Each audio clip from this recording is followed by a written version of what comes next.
नमस्कार, आप देख रहे हैं आज तक। आपके साथ मैं हूं शुभांकर मिश्रा। दोपहर के 12 बज गए हैं और वक्त हो गया है ब्रेकिंग न्यूज का, वो कार्यक्रम जहां पर देश और दुनिया की हर खबर से बाखबर करते हैं। लेकिन आज देश की राजधानी दिल्ली से शुरुआत करेंगे, क्योंकि दिल्ली में बीजेपी के नेता तेजिंदर पाल सिंह बग्गा को आज सुबह पंजाब पुलिस ने दिल्ली से गिरफ्तार कर लिया।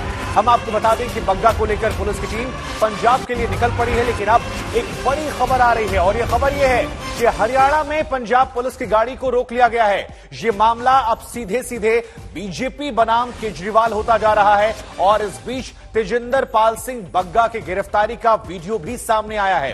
तो कई बड़ी अपडेट इस खबर को लेकर आ रही हैं। लेकिन फिलहाल जो बड़ी जानकारी निकल कर आई है वो ये कि खबर यह है कि हरियाणा में पंजाब पुलिस की गाड़ी को रोक लिया गया है। तेजिंदर पाल सिंह बग्गा को मोहाली ले जा रही थी पंजाब पुलिस, लेकिन रास्ते में इस गाड़ी को रोक लिया गया है। ये बड़ी जानकारी निकलकर सामने आई है। उधर एक सीसीटीवी फुटेज भी सामने आया है, जहां पर पुलिस तेजिंदर पाल सिंह बग्गा को उनके घर में गिरफ्तार करने पहुंचती है। पंजाब पुलिस ने इस कार्रवाई को अंजाम दिया है और आज सुबह इस कार्रवाई को अंजाम दिया गया। तेजिंदर पाल सिंह बग्गा ने अरविंद केजरीवाल के खिलाफ कश्मीर फाइल्स को लेकर एक ट्वीट किया था, और उसके बाद से ही ऐसा लग रहा था कि शिकंजा जो है कसने की लगातार कोशिश की जा रही है। लेकिन इन सब के बीच में यह बड़ी जानकारी निकलकर सामने आई है।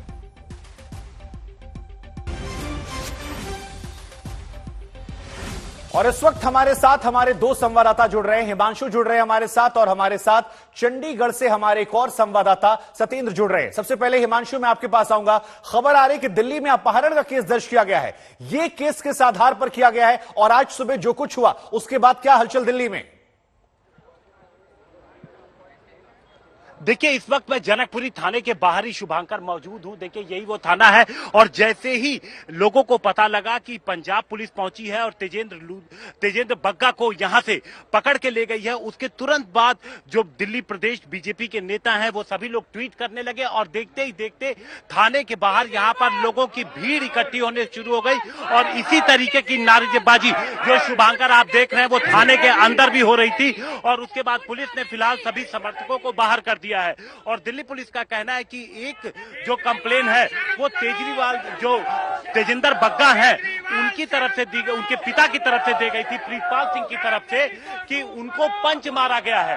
और इसके बाद पुलिस उनका मेडिकल कराएगी और इस मामले में आगे कानूनी कार्रवाई करेगी। और इसी बीच दिल्ली पुलिस के सूत्रों ने कंफर्म किया है कि जनकपुरी थाने में ही एफआईआर दर्ज की गई है अपहरण की। इस पूरे मामले की जांच फिलहाल जारी है। और दिल्ली पुलिस से जब हमने ये जानने की कोशिश की कि अभी तेजिंदर बग्गा को कहां पंजाब पुलिस लेकर के गई है, तो दिल्ली पुलिस का कहना है कि इसके बारे में उन्हें जानकारी नहीं है। पुलिस ये जानने की जो 3 पंजाब पुलिस कर्मी है वो यहां पर थाने में है, और शुभांकर ये जानने की कोशिश कर रही है दिल्ली पुलिस कि कहां ले गए, गिरफ्तार किया कि नहीं किया, कब और कहां कोर्ट में पेश करेंगे। ठीक है, ये महत्वपूर्ण खबर है, इस पर आप जानकारी बनाइए, लगातार देखते रहिए। लेकिन हमारे साथ हमारे एक और संवाददाता सतेंद्र जुड़े हुए हैं। और सतेंद्र, चंडीगढ़ से आप इस वक्त लाइव है, लेकिन ये कहा जा रहा है कि रास्ते में हरियाणा पुलिस ने गाड़ी को रोक लिया पंजाब पुलिस की। अब इस खबर में कितनी सच्चाई है, और आगे की कार्रवाई क्या हो सकती है, कैसे हो सकती है? क्योंकि अब मामला पंजाब वर्सेस सीधे सीधे केंद्र का होता जा रहा है, पंजाब पुलिस बनाम केंद्र सरकार। शुभांकर बिल्कुल सही कहा, लेकिन थोड़ा सा मैं जानकारी दुरुस्त करना चाहूंगा। मैं चंडीगढ़ में मौजूद नहीं हूं, मैं मोहाली में मौजूद हूं, और इस मोहाली का बाकायदा पंजाब पुलिस ने प्रेस रिलीज जारी कर दिया है, जिसमें यह कहा गया है कि ठीक 1 बजे जो है तेजिंदर सिंह बग्गा को मोहाली की जिला अदालत में पेश किया जाएगा। और इसके अलावा जो प्रेस रिलीज में ये भी जानकारी दी गई है कि किन किन धाराओं के तहत 153A, 505, 506 के तहत उन्हें दिल्ली से गिरफ्तार किया गया है। लेकिन ये मामला कहीं ना कहीं एक नाटकीय घटनाक्रम का रूप लेता जा रहा है। पंजाब पुलिस की टीम तेजिंदर सिंह बग्गा को दिल्ली जनकपुरी से उनके घर से लेकर पंजाब आ रही थी, लेकिन कुरुक्षेत्र के पास क्राइम ब्रांच की टीम ने बाकायदा पंजाब पुलिस की उस टीम को रोक लिया है जो तेजिंदर सिंह बग्गा को लेकर आ रही थी। और तेजिंदर सिंह बग्गा समेत पूरी की पूरी टीम को कुरुक्षेत्र क्राइम ब्रांच थाने में ले जाया गया है, और वहां पर उनसे पूछताछ की जा रही है। तो कुल मिलाकर इस पूरे मामले में अब कहीं ना कहीं दांव पेच की राजनीति शुरू हो गई है। एक तरफ आम आदमी पार्टी की पंजाब सरकार है, तो दूसरी तरफ सुबह से ही जैसे ही ये खबर आई थी कि तेजिंदर सिंह बग्गा के घर पर पुलिसकर्मी पंजाब पुलिस के पहुंचे हैं, उसी समय से कहीं ना कहीं बीजेपी के नेताओं ने लगातार चंडीगढ़ से लेकर दिल्ली तक मोर्चा खोल दिया है केजरीवाल और आम आदमी पार्टी की सरकार के खिलाफ। तो एक तरफ यहां पंजाब पुलिस पूरी तैयारी करके बैठी है। आपको ये भी याद दिलाना चाहूंगा कि 4 अप्रैल को आम आदमी पार्टी के एक वॉलंटियर सन्नी सिंह अहलूवालिया की शिकायत पर मोहाली के साइबर पुलिस थाने में शिकायत दर्ज की गई थी और बाद में साइबर थाने से इस कंप्लेंट को मोहाली जिला पुलिस के पास स्थानांतरित कर दिया गया था और मोहाली पुलिस ने इस पूरे मामले में एफआईआर दर्ज करके इससे पहले भी तेजिंदर सिंह बग्गा के घर पर पहुंचने की कोशिश की थी। उस समय में तेजिंदर बग्गा लखनऊ में गए हुए थे और ठीक इसी तरीके से बग्गा साहब ने उस समय भी ट्वीट किया था। और मैं सत्येंद्र आपके पास लौटूंगा, उससे पहले दर्शकों की तस्वीर दिखा देते हैं। तस्वीर देखना बहुत जरूरी है क्योंकि जिस कुरुक्षेत्र का आप जिक्र कर रहे हैं और जहां पर आप ये जानकारी दे रहे हैं कि पंजाब पुलिस को क्राइम ब्रांच ने रोका है, देखिए ये इस वक्त हम तस्वीर आपको दिखा रहे हैं और कुरुक्षेत्र में बताया जा रहा है कि पंजाब पुलिस तेजिंदर पाल सिंह बग्गा को क्राइम ब्रांच ने रोका है, थाने ले गई है। ये उन्हीं गाड़ियों का काफिला है। इस वक्त तस्वीरें देखिए आप। तो ये जो पूरा मामला है अब ये लगातार बढ़ता जा रहा है क्योंकि गिरफ्तारी दिल्ली में होती है, अपहरण का केस जो है वो दिल्ली में दर्ज होता है। इसके बाद कुरुक्षेत्र में गाड़ी को रोक लिया जाता है, क्राइम ब्रांच इस गाड़ी को रोकती है। जनकपुरी में बीजेपी प्रदर्शन कर रही है। लगातार ये 3 तस्वीरें जो है हम आपको दिखा रहे हैं और ये घटनाक्रम जो है बड़े नाटकीय अंदाज में बदलता जा रहा है तेजिंदर पाल सिंह बग्गा की गिरफ्तारी को लेकर। यहां पर सत्येंद्र लगातार हमारे साथ बने हुए हैं। सत्येंद्र, कुरुक्षेत्र में इस गाड़ी को रोका गया है, लाजमी है कि ये बहुत ही ज्यादा जिस तरह से नाटकीय घटनाक्रम चल रहा है ये सवाल खड़े करता है, चाहे वो पंजाब पुलिस के रवैये को लेकर हो या अब इस गाड़ी को रोकने को लेकर। क्या मैसेजिंग, क्या पावर के दिखाने को लेकर ये ज्यादा पूरा घटनाक्रम नजर आ रहा है कि एक कार्रवाई की जा रही है, दूसरे को दिखाया जा रहा है कि नहीं हम तुमसे बड़ी ताकत है और इस पूरे में सियासत जो है वो हावी है, कार्रवाई शायद एक बहाना है? शुभांकर, इससे पहले भी मैं याद दिलाना चाहूंगा जो कवि है कुमार विश्वास, ठीक उनके खिलाफ भी इसी तरह का मामला दर्ज किया गया है पंजाब के रोपड़ में।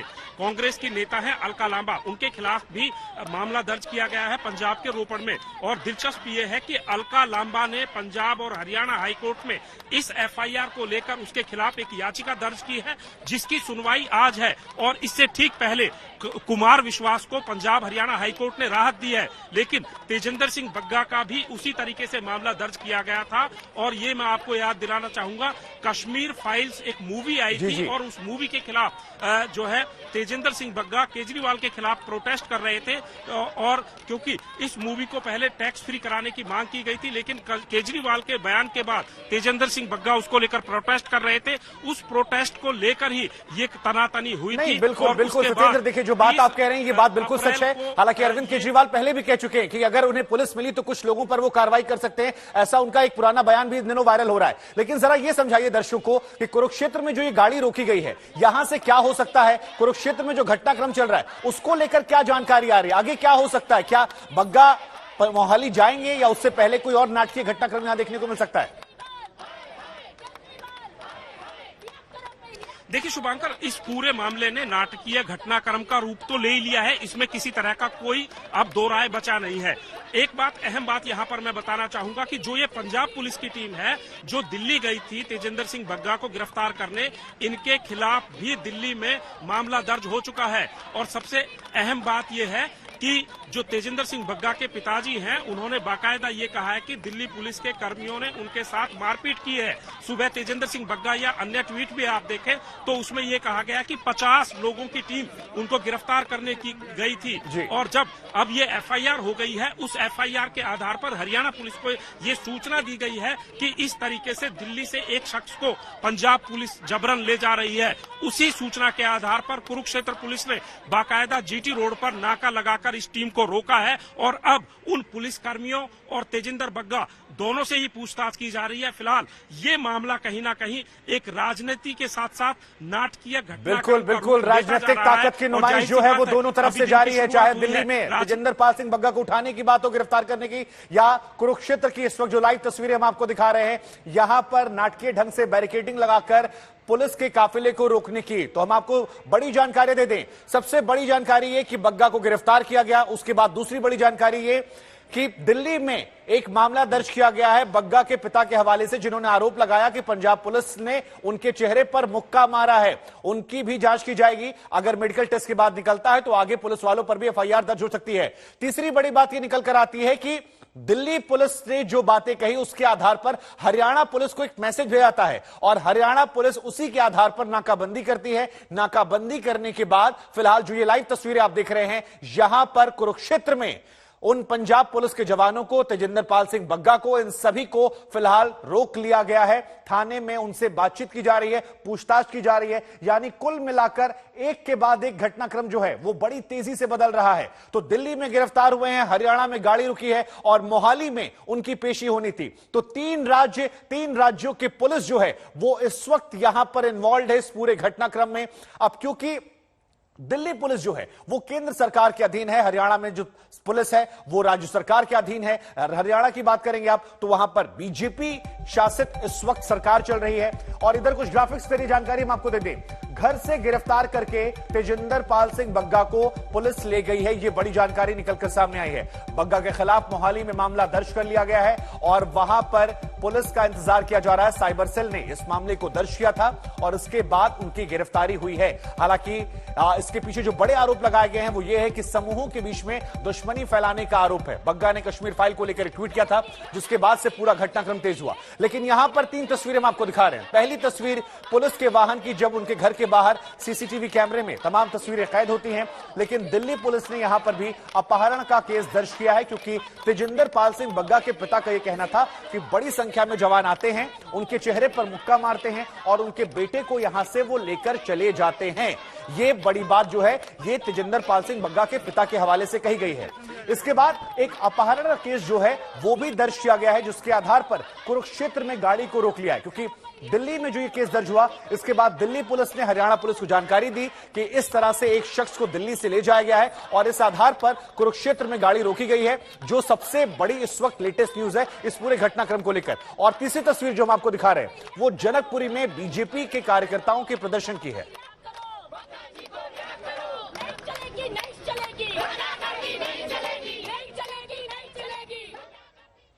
तो एक तरफ ये बड़ी खबर सियासत की, उधर दूसरी तरफ डब्ल्यूएचओ ने एक बड़ा दावा किया था मौत के आंकड़ों को लेकर। उसको लेकर बीजेपी की तरफ से संबित पात्रा प्रेस कॉन्फ्रेंस कर रहे हैं। आइए सीधे रुक करते और सुनते हैं क्या कुछ वो कह रहे हैं। डब्ल्यूएचओ मानती है कि भारतवर्ष को उन्होंने टायर 2 कंट्री में रखा है।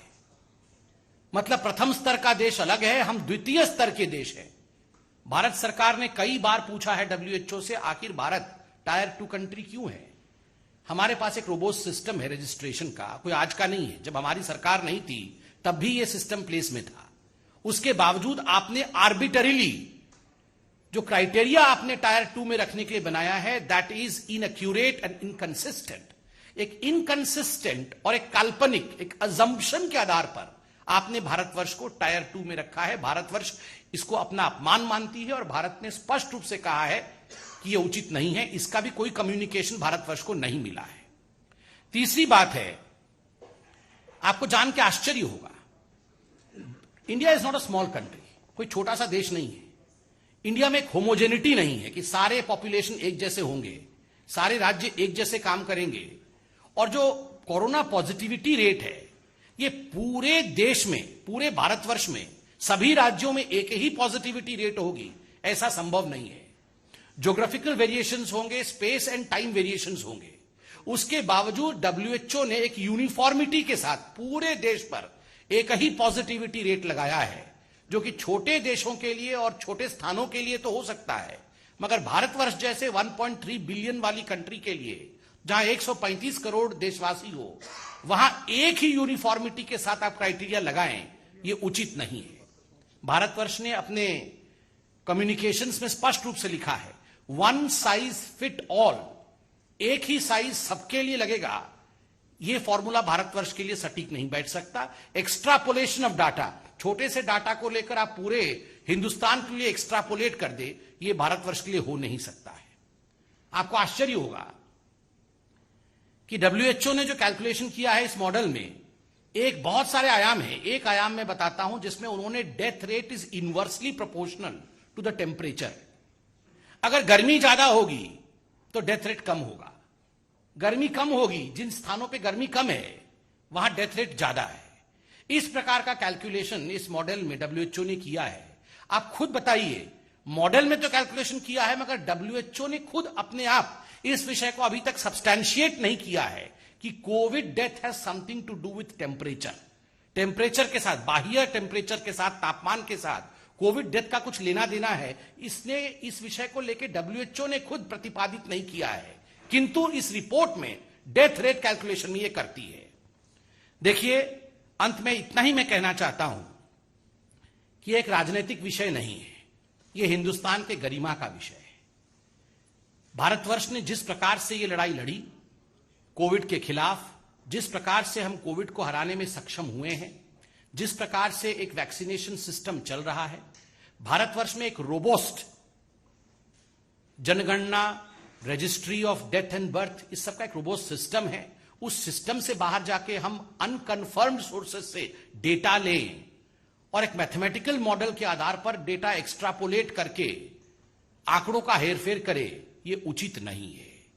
और सबसे बड़ी बात है, जो कॉम्पेंसेशन सरकार ने घोषणा की, उस कॉम्पेंसेशन को मांगने के लिए भी इतने लोग नहीं आए जितनी संख्या WHO ने बताया है। अर्थात किसी की मृत्यु हुई है, भारत सरकार ने कॉम्पेंसेशन घोषणा की है, तो कॉम्पेंसेशन मांगने के लिए तो आवश्यक रूप से जिनकी मृत्यु हुई है उनके परिवार के लोग आएंगे, मगर वह संख्या भी कम है बनिस्बत जो WHO ने बताया है। राजस्थान में हंगामा, बवाल, उपद्रव और हिंसा रुकने का नाम नहीं ले रही है। अब भीलवाड़ा में हिंसा और उपद्रव हुआ है।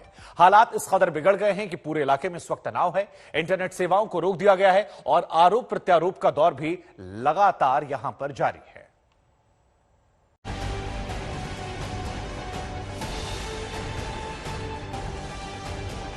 पता नहीं किसे लगी है राजस्थान की नजर, पता नहीं कौन रच रहा है राजस्थान में नफरत की साजिश, पता नहीं, मगर इतना जरूर है कि सुलग रहा है राजस्थान। जोधपुर, करौली और अलवर के बाद ये तस्वीरें राजस्थान के भीलवाड़ा की हैं। भीलवाड़ा में वैसे ही बवाल हुआ, वैसे ही आगजनी हुई, वैसे ही हंगामा हुआ जैसे करौली, अलवर और जोधपुर में हुआ था।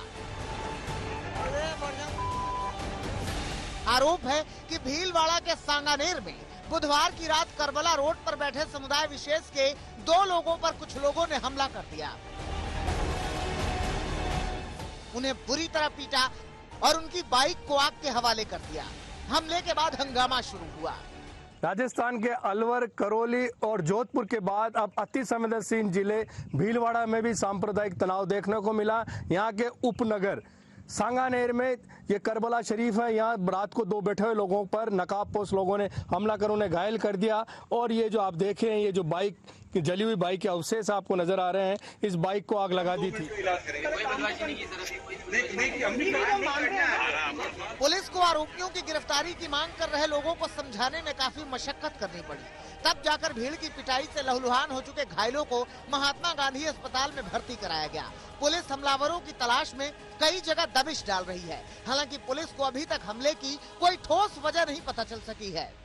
जी, आज थाना सुभाष नगर क्षेत्र में सांगानेर कस्बे के अंदर एक घटना घटित हुई, जिसके अंदर 2 लोग एक बाजार पे बैठे हुए थे, जिनके साथ 3-4 मोटरसाइकिलों पे कुछ लोग आए और मारपीट की है। कुछ क्लूज CCTV फुटेज से और सूचना अधिकारी से हमारे को मिले हैं और आइडेंटिफिकेशन उनका जारी है। वारदात के बाद से इलाके में तनाव है। पुलिस लगातार फ्लैग मार्च कर लोगों से शांति बनाए रखने की अपील कर रही है। DM खुद हालात पर नजर बनाए हुए हैं। गेट थाना स्टेशन के क्षेत्र में एक घटना रिपोर्ट हुई, जिसमें रिपोर्टेडली 2 ऐसे लोग थे जो बैठ करके अपना खाना वगैरह खा रहे थे और उन पर अटैक हुआ, तो उनको इमीडिएटली हॉस्पिटल पहुंचाया गया है। आमजन से यही अपील करूंगा कि कोई भी ऐसी अफवाह पर ध्यान न दें और जिले में पूरी शांति व्यवस्था बनाए रखें। DM और SP दोनों ने मामले की गंभीरता को देखते हुए घायलों से अस्पताल में मुलाकात की। एहतियात के तौर पर इंटरनेट सेवाएं भी रोक दी गयी। पुलिस ने शक के आधार पर कुछ लोगों को हिरासत में लिया है। दरअसल सांगानेर और भीलवाड़ा काफी संवेदनशील इलाके माने जाते हैं। इसी को ध्यान में रखते हुए पुलिस ने रात से ही अतिरिक्त पुलिस बल तैनात कर दिया है। हालांकि अभी हालात नियंत्रण में हैं, लेकिन तनावपूर्ण भी हैं। प्रमोद तिवारी, भीलवाड़ा, आज तक। बीजेपी नेता तेजिंदर पाल सिंह बग्गा को आज सुबह पंजाब पुलिस ने दिल्ली से गिरफ्तार कर लिया है। यह बड़ी जानकारी आ रही है। बग्गा को लेकर पुलिस की टीम जो है वो पंजाब के लिए निकल पड़ी है, लेकिन रास्ते में एक नया घटनाक्रम हुआ है और वो घटनाक्रम यह है कि दिल्ली में जो शिकायत दर्ज कराई गई उसे आधार बनाकर हरियाणा में पंजाब पुलिस की गाड़ी को रोक लिया गया। यह मामला अब सीधे सीधे बीजेपी बनाम केजरीवाल होता जा रहा है। हालांकि इस बीच तेजिंदर पाल सिंह बग्गा की गिरफ्तारी का वीडियो भी सामने आ गया है। 3 तस्वीरें हम आपको दिखा रहे हैं। दिल्ली में गिरफ्तारी हुई है। दिल्ली में ही जनकपुरी पर बीजेपी प्रदर्शन कर रही है। उधर कुरुक्षेत्र में गाड़ी को रोक रखा है। क्राइम ब्रांच की टीम ने फिलहाल थाने में पंजाब पुलिस और तेजिंदर पाल सिंह बग्गा कुरुक्षेत्र के थाने में है। और चौथी तस्वीर जो है वो ये कि मोहाली में आज बग्गा की पेशी होनी थी। साइबर सेल ने जो शिकायत दर्ज करवाई थी उसके आधार पर आज उनकी पेशी थी, जिसके लिए पंजाब पुलिस ने दिल्ली से उन्हें गिरफ्तार किया। लेकिन अब इस पूरी खबर में कई घटनाक्रम लगातार सामने आ रहे हैं। एक के बाद एक घटनाएं जो हैं वो बड़ी तेजी से बदल रही हैं। और ये तस्वीर जो इस वक्त हम आपको दिखा रहे हैं ये उस वक्त की है जब पंजाब की पुलिस यहां पहुंची थी। इनके पिता ने आरोप लगाया, तकरीबन 50 जवानों की टीम जो है पहुंची घर पर। उसके बाद पिता ने जब उनसे सवाल जवाब किया तो पिता के चेहरे पर एक मुक्का मार दिया। इस खबर को लेकर भी तेजिंदर पाल सिंह बग्गा के पिता ने शिकायत दर्ज करवाई है। दिल्ली में शिकायत दर्ज हुई है। इनके पिता का भी आज मेडिकल होना है और इस मेडिकल के अलावा एक शिकायत यह भी दर्ज करवाई गई कि इस तरह से एक व्यक्ति को लेकर पंजाब ले जाया जा रहा है। यह इंफॉर्मेशन हरियाणा पुलिस को पास की गई, जिसके बाद हरियाणा पुलिस ने कुरुक्षेत्र में फिलहाल बैरिकेडिंग लगाकर पंजाब पुलिस के काफिले को रोका है और पंजाब पुलिस के जितने भी जवान हैं उन्हें थाने में बिठा रखा है। उनके साथ बग्गा भी मौजूद है। क्या आगे वो यहां से मोहाली जाएंगे या फिर कुरुक्षेत्र में रखे जाएंगे, इस पूरी खबर पर इस वक्त सभी की निगाहें लगातार बनी हुई हैं।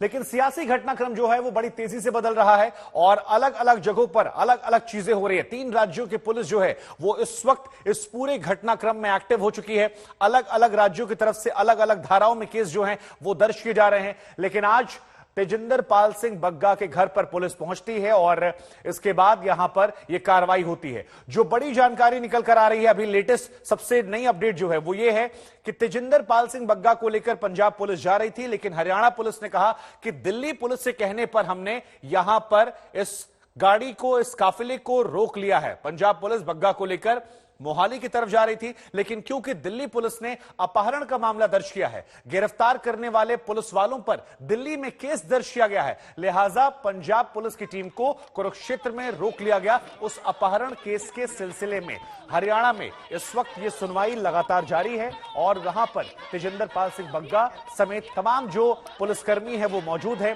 कुल मिलाकर आसान शब्दों में अगर आपको समझाएं तो दोनों तरफ से, बीजेपी और आम आदमी पार्टी की तरफ से जोर आजमाइश जो है वो जारी है। एक तरफ पंजाब से पुलिस आती है, दूसरी तरफ यहां पर हरियाणा में इस पुलिस को रोककर एक संदेश देने की कोशिश की जाती है।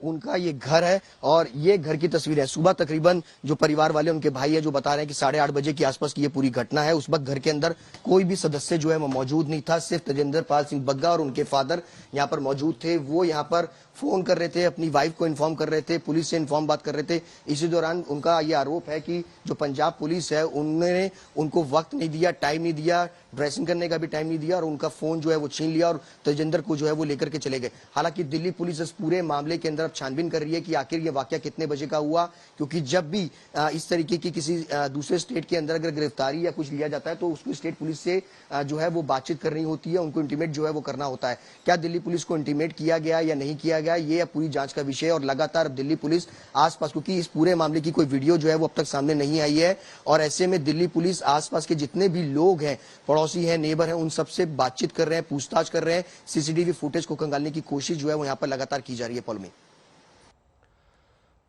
तो तेजिंदर पाल सिंह बग्गा इस वक्त कुरुक्षेत्र में, लेकिन उनके पिता की तरफ से एक शिकायत दर्ज करवाई गई है।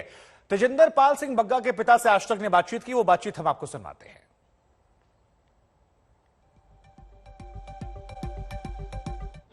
इस वक्त हम मौजूद हैं दिल्ली के जनकपुरी थाने में और हमारे साथ बात करने के लिए तेजिंदर पाल बग्गा के पिता मौजूद हैं। क्या नाम है आपका? मेरा नाम प्रितपाल सिंह बग्गा है। पाल जी, क्या हुआ था, पूरी बात बताइए। सर, हम लोग सवेरे चाय पानी पी के आराम से बैठे थे, इतने में दरवाजा नॉक किया, देखा तो 2 पुलिस वाले जो आगे भी हमारे यहाँ आ चुके हैं, नोटिस करें, वो अंदर आए। मैंने उनको बिठाया, पानी दिया, चाय पूछी, वहां पे बैठ के बातचीत कर ही रहे थे। तेजिंदर पास बैठा है। इसके बाद 1 मिनट के बाद बाहर से दरवाजा खुला और 10-15 पुलिस वाले ये अंदर घुस गए। कहाँ के पुलिस वाले? पर सारे पंजाब पुलिस वाले थे। पंजाब, यहाँ दिल्ली पुलिस का कोई बंदा नहीं था, कुछ नहीं था उसमें। ये जबरदस्ती अंदर घुस गए। इन्होंने उसको खींच के घसीटना शुरू कर दिया। इसने कहा कि मेरे को सर पे कम से कम कपड़ा बांध लेने दो। उन्हें नहीं सी, वो उसको खींच कर ले गए। उसके बाद मैं कमरे में गया, अपना फोन उठाया, उसकी वीडियो लेने लगा है, तो मेरे को वीडियो नहीं लेने दी। मेरे को मुंह के ऊपर पंच किया और जबरदस्ती मेरे को कंधा पकड़ के बिठा दिया। उसके बाद उसने कुछ पंजाब पुलिस कर रही? जी, पंजाब पुलिस ही थी वहाँ। दिल्ली पुलिस एक भी पुलिस नहीं थी। दिल्ली पुलिस को तो खबर तक नहीं है जी। उसके बाद उन्होंने वो मेरा फोन लिया और उसके बाद एक एक करके उसको खींच कर बाहर ले गए। पीछे से शायद कोई पुलिस वाले ने कोई कपड़ा उठाया है सर के लिए, उसके लिए वो उसको दिया नहीं दिया मेरे को कोई जानकारी नहीं है। कितने बजे? ये लगभग 8:30 से 8:45 बजे की बात। कुछ बताया उन्होंने? कुछ नहीं, कुछ भी नहीं, कुछ नहीं। इन बातचीत नहीं की, बस पकड़ा घसीटा और ले गए। बस पकड़ा घसीटा और ले गए। ठीक है। और आपके परिवार के कौन कौन लोग घर में? इस समय कोई नहीं। तो आज दोपहर बग्गा की मोहाली में पेशी होनी थी, लेकिन इन सब के बीच में घटनाक्रम तेजी से बदल रहा है। फिलहाल बीजेपी प्रेस कॉन्फ्रेंस कर रही है, क्या कुछ कह रही है, सुनते हैं। ऑपरेटिव पार्ट है, इसके चलते आज जो चीज साफ हुई है, तेजिंदर पाल सिंह बग्गा जो एक पुराने कार्यकर्ता हैं, भारतीय जनता पार्टी के राष्ट्रीय सचिव हैं, राष्ट्रीय युवा मोर्चा के, किस तरीके से बिना प्रोसीजर को फॉलो किए हुए, बिना जनकपुरी लोकल पुलिस थाने को इन्फॉर्म किए हुए, प्रोसीजरल फॉर्मेलिटीज बिना कंप्लीट किए हुए, जिस तरीके से सुबह 5 बजे 40-50 पुलिसकर्मी पंजाब पुलिस के उनके घर पे धमक जाते हैं, हाथापाई करते हैं। उनके बुजुर्ग पिताजी हैं, वो वीडियो लेने की कोशिश करते हैं तो अलग कमरे में ले जाके उनके मुंह पे मुक्का मार के धक्का मुक्की करके फोन खींच लेते हैं और उसके बाद उनको उठा के फिर लोकल थाने में लेके जाया जाता है। ये बिल्कुल प्रोसीजर के खिलाफ है, जहां तक कि दिल्ली उच्च न्यायालय की निर्णय कहता है, और उसी के चलते एक अबडक्शन केस भी दर्ज किया गया है। इसी के संदर्भ में मैं रिक्वेस्ट करूंगी, हमारे साथ हमारे सीनियर लीडर सिरसा जी हैं और हमारे राष्ट्रीय प्रवक्ता और senior leader RP Singh ji हैं। पहले मैं रिक्वेस्ट करूंगी सिरसा जी से कि आपके सामने इस मुद्दे को रखें प्लीज। धन्यवाद। आज जिस तरीके से दिल्ली पुलिस ने गैर कानूनी तरीके से तेजिंदर बग्गा को यहां से किडनैप किया, अरविंद केजरीवाल जो कि कुछ दिन पहले ही अपने वीडियो के अंदर एक बात कह रहे हैं कि मुझे पुलिस मिल लेने दो, पुलिस एक बार मेरे हाथ में आ जाए तो इन लोगों को 2-4 लोगों को जेल में बंद करूंगा तो इनका दिमाग ठीक हो जाएगा। ये अरविंद केजरीवाल की स्टेटमेंट है। जब उससे पूछा गया कि आपके प्रति ये जो आप बोल रहे हैं ये झूठ है और ऐसे ट्वीट किए गए हैं, तो इसके जवाब में उन्होंने कहा कि मेरे को पुलिस मिल लेने दो। मैं आपको यह भी याद कराना चाहता हूं अरविंद केजरीवाल किस तरीके वेंडेटा रखते हैं, किस तरीके बदलाखोरी में काम करते हैं। जब उनके पास पुलिस नहीं थी तो उन्होंने अपने एमएलओ से अपने ही चीफ सेक्रेटरी को अपने ही घर बुलाकर पिटवाया। जो आदमी अपने चीफ सेक्रेटरी को अपने घर बुलाकर, एक पढ़ा लिखा मुख्यमंत्री जो अपने आप को बताता है पिटवा सकता है, आप उससे कल्पना करें कि पुलिस का इस्तेमाल और दुरुपयोग को किस कदम कदर कर रहा होगा। आज जब तेजिंदर बग्गा को पुलिस अरेस्ट करने गई वो अनलॉफुल था, अनकॉन्स्टिट्यूशनल था। जैसे अभी मेरे से पहले भी बताया गया कि हाई कोर्ट और सुप्रीम कोर्ट की जजमेंट और लेटेस्ट जजमेंट 2022 की है, जिसमें बकायदा जज साहब ने ये क्लियर कहा कि Delhi high court reiterates other states police cannot arrest Delhi people without info to Delhi police. और ये डबल बेंच ने पिछले दिनों में ही ये 2022 को 26 जनवरी 2022 के 25 जनवरी का केस था, जिसमें जस्टिस सिद्धार्थ मिर्दुल जी और अनूप जयराम जी, जिसके अंदर उन्होंने स्टेटमेंट जजमेंट में कहा, आज अरविंद केजरीवाल ऐसा क्यों कर रहा है? अरविंद केजरीवाल जो उसके खिलाफ लोग बोल रहे हैं, जो सच्चाई खोल रहे हैं, जो उसके बेनकाब कर रहे हैं उनके झूठों को, उनका मुंह बंद करना चाहता है, उनको डराना धमकाना। वो चाहता है कि बीजेपी का कार्यकर्ता सच ना बोले, उसकी सच्चाई लोगों के सामने ना आए। इसके लिए वो पंजाब पुलिस का दुरुपयोग कर रहा है। हमें हैरानगी इस बात की है, मुख्यमंत्री भगवंत मान है और एक सिख मुख्यमंत्री के होते एक सिख को घर से बेइज्जत करके उसके पिता को पीटा जाता है, उसका मोबाइल छीन करके उनके पिता को उसको कमरे में बंद किया जाता है। तेजिंदर बग्गा को बिना दस्तार नंगे सिर पुलिस उठाकर लेकर जाती है। क्या गुनाह है तेजिंदर बग्गे का? आतंकवादी है। अरे 40 बेगुनाह लोग पंजाब के अंदर गैंगस्टरों ने मार दिए, जिसके अंदर अंतरराष्ट्रीय कबड्डी खिलाड़ी तक हैं। पुलिस कुछ ना कर पाई, पुलिस दिल्ली में डेरे लगाए बैठी है। कल ही 2 लोग नौजवान बच्चे नशे से मारे गए, टीके लगाकर उनकी मृत्यु हो गई और नशा तस्कर शरेआम घूम रहे हैं और भगवंत मान जी की पुलिस दिल्ली में घूम रही है। पटियाला में जो हुआ आपने देखा, किस तरह आपसी स्वाद बिगाड़ा जा रहा है, भाईचारक साझ तोड़ी जा रही है और पंजाब पुलिस 50-50 लोगों को लेकर जैसे किसी आतंकवादी को अरेस्ट करना हो। क्या है अरविंद केजरीवाल की मानसिकता? मैं अरविंद केजरीवाल को एक बात याद करना चाहता हूं, ये पीरों फकीरों की धरती है, गुरुओं की धरती है। तुम हमें डरा और धमका नहीं सकते। इस धरती पे सिखों को डराने और धमकाने के लिए जकरिया खान ने कोशिश की, औरंगजेब ने कोशिश की, गोरा ने कोशिश की, गांधी परिवार ने कोशिश की। तुम हमें जेलों में तो बंद कर सकते हो, मुकदमे तो बना सकते हो, लेकिन डरा कर मुंह बंद नहीं कर सकते।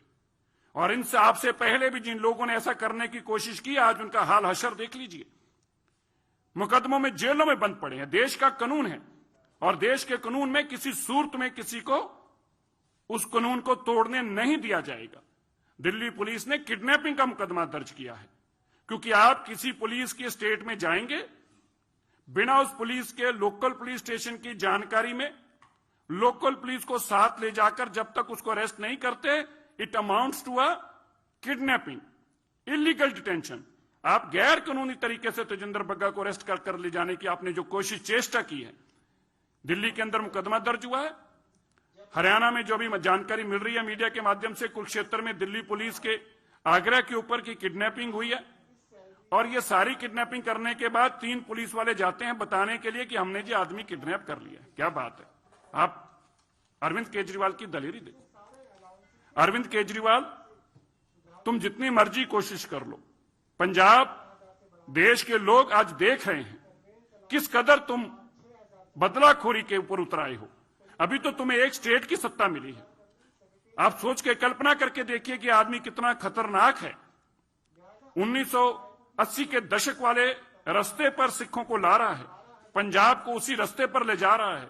मैं आज पंजाब के लोगों को यह बात याद करना चाहता हूं, मैं बार बार कहता रहा, अरविंद केजरीवाल एक ईस्ट इंडिया कंपनी की तरह आया है। पहले सपने दिखाएगा, फिर तुम्हें लूटेगा, कूटेगा, मारेगा, ये सिखों को बदनाम करेगा, ये आतंकवादी बताएगा, उनको जेलों में बंद करेगा। और वही काम अरविंद केजरीवाल ने शुरू कर दिया है। लेकिन भारतीय जनता पार्टी सच के साथ खड़ी है। तेजिंदर बग्गे ने कोई गुनाह नहीं किया, उसने अरविंद केजरीवाल के झूठों को बेनकाब किया है और झूठ को 1000 बार बेनकाब करेंगे। हम सब तेजिंदर बग्गा के साथ खड़े हैं, उसके परिवार के साथ खड़े हैं। भारतीय जनता पार्टी किसी भी सूरत में अपने कार्यकर्ता के साथ ऐसी बेइंसाफी देश में किसी भी नागरिक के साथ नहीं होने देगी। और वो तो हमारी पार्टी का आदमी है। मैं बड़े सख्त शब्दों में इसकी निंदा करता हूं और पुलिस को चेतावनी देता हूं। याद कीजिए 1980 के दशक के सब पुलिस वालों पर मुकदमे बने जिन्होंने इस तरह से जातियां की। आप अगर जाति करेंगे तो कानून आपके ऊपर भी काम करेगा। कानून सब पे लागू होता है। पुलिस कानून के दायरे से बाहर जाकर काम नहीं कर सकती। अरविंद केजरीवाल का चेहरा बेनकाब हो रहा है और होगा। और ये घिनौना चेहरा आज उसका आपके सामने आया। किस तरह आज सिख स्टेट के मुख्यमंत्री एक सिख को उसकी बिना दस्तार के नंगे सिर बेइज्जत करते, जलील करते ले जा रहे हैं। क्यों? क्योंकि वो अरविंद केजरीवाल के खिलाफ सच बोल रहा है। सच बोलने की यह सजा मिल रही है बग्गा को, क्योंकि लूट कसूट जो अरविंद केजरीवाल कर रहा है, उस लूट कसूट को एक्सपोज करते आए हैं, करते रहेंगे। इसलिए मैं आप लोगों को यह जानकारी देना चाहता हूं, किसी भी सूरत के अंदर पंजाब पुलिस ने जो इलीगल काम किया है वो नहीं बर्दाश्त किया जाएगा। उसके ऊपर कानूनी कार्रवाई होगी और कानूनी कार्रवाई के शिकंजे में जो भी गलत करेगा वो शिकंजे में पकड़ा जाएगा, बचकर नहीं जा पाएगा। धन्यवाद।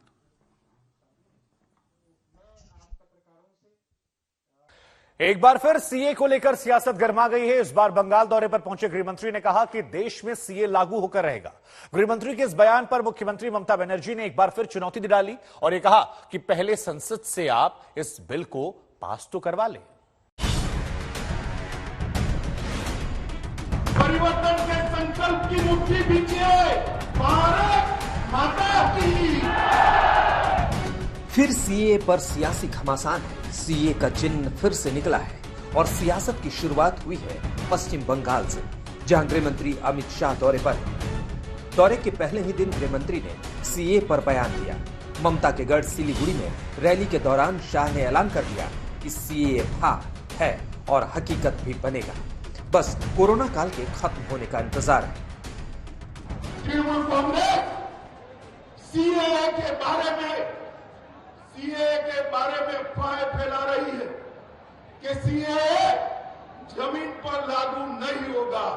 मैं आज कहकर जाता हूं, कोरोना की लहर समाप्त होते ही सीए को हम जमीन पर उतारेंगे और हमारे भाइयों को नागरिकता देंगे। सीए पर गृहमंत्री का बयान आते ही ममता ने भी मोर्चा संभाल लिया। उन्होंने बगैर देरी किए शाह के बयान को लेकर पलटवार कर दिया। कहा कि केंद्र सरकार सिर्फ लोगों को भरमा रही है। ममता ने पूछा कि सरकार संसद में बिल क्यों नहीं पेश करती।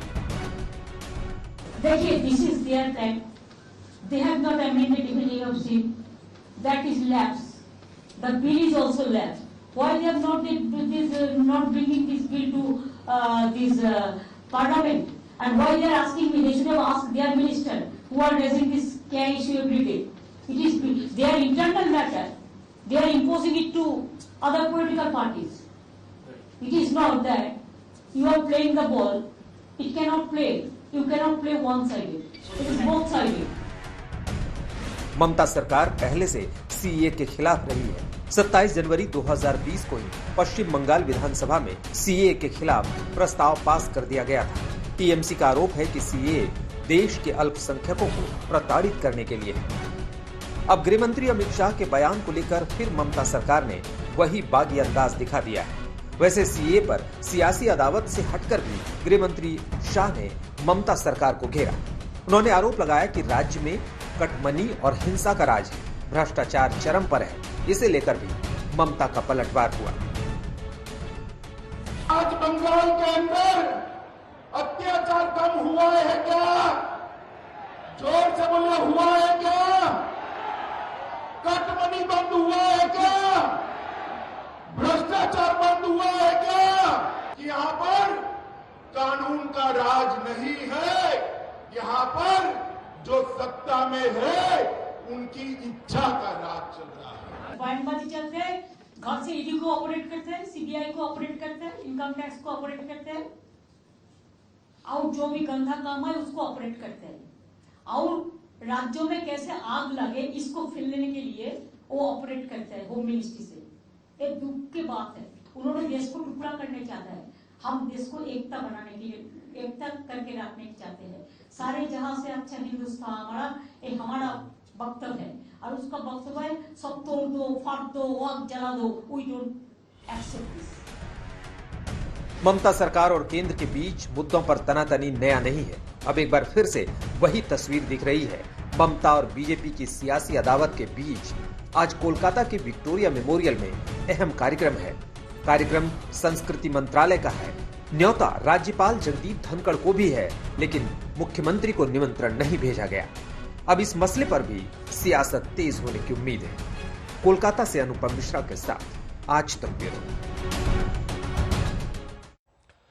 2 साल के बाद बाबा केदार के भक्तों को आज खुशखबरी मिल रही है। आज से फिर बाबा केदार के दर्शन मिल रहे हैं। सुबह शुभ मुहूर्त में रीति रिवाज के साथ केदारनाथ मंदिर के कपाट खोले गए और इस मौके पर उत्तराखंड के सीएम पुष्कर सिंह धामी समेत करीब 10,000 श्रद्धालु वहां पर मौजूद रहे। ओम नमः शिवाय।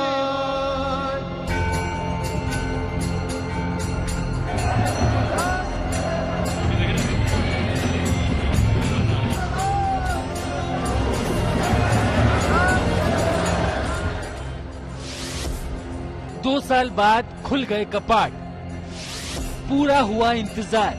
जय बाबा केदार।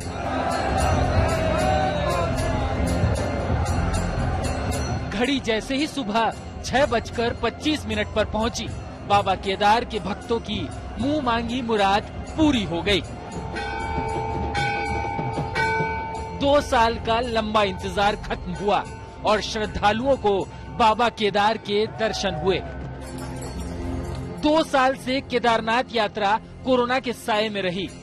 बाबा के कपाट तो अपने तय वक्त पर खुलते और बंद होते रहे, लेकिन कोरोना पाबंदियों के चलते भक्तों को बाबा के दर्शन 2 साल से नहीं हुए थे।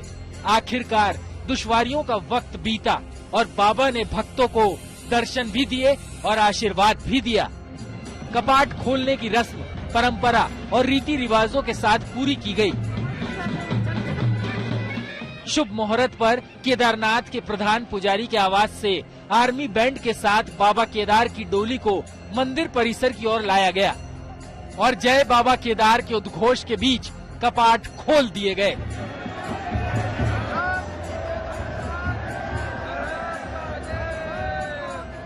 उत्तराखंड के मुख्यमंत्री पुष्कर सिंह धामी भी इस खास मौके पर मौजूद रहे।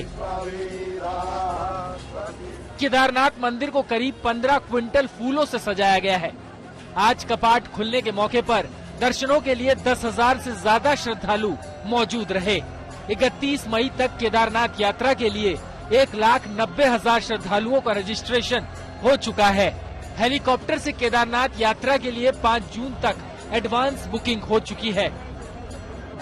गौरीकुंड से केदारनाथ धाम तक के 21 किलोमीटर के पैदल रास्ते पर भी भारी तादाद में श्रद्धालु हैं। गंगोत्री और यमुनोत्री धाम के कपाट पहले ही खुल चुके हैं। केदारनाथ धाम के बाद अब 8 मई को बद्रीनाथ के कपाट भी खोल दिए जाएंगे। इसी के साथ 4 धाम यात्रा 2 साल बाद पूरी तरह से संचालित हो जाएगी। कोरोना काल में आर्थिक नुकसान झेल चुके व्यापारी 4 धाम यात्रा शुरू होने से बेहद उत्साहित हैं। बहुत अच्छा लगा देखने में। पीछे शंकराचार्य की नींव मूर्ति लगी है, नया चीज है, नया कुछ किया मोदी जी ने, वो भी अच्छा लगा देखने में। और डोली अभी अभी आई है, डोली के साथ साथ भी हम लोगों ने बम बम भोले के नारे लगाए हैं, वीडियोग्राफी की है, बहुत अच्छा लग रहा है। हालांकि कोरोना के मामलों में कमी को देखते हुए सरकार ने यात्रा फिर से शुरू कर दी है, लेकिन कोरोना नियमों और प्रोटोकॉल को लेकर श्रद्धालुओं को बार बार जागरूक किया जा रहा है। आज तक ब्यूरो। ओम नमः शिवाय।